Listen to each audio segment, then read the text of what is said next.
I am Guadalupe, and I made this movie to inform the students of HB Craft if they would like to have a vending machine with healthier foods. I made 3 surveys, and I will show you the statistics of what came out.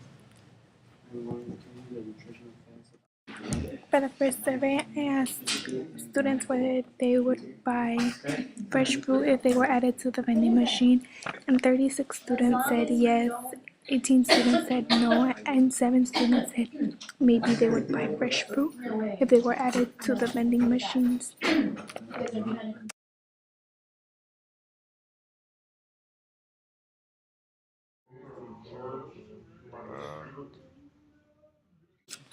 My second survey, I asked if they would like sandwiches as an option in the vending machines, and 44 students said yes, 12 students said no, and 6 students said maybe.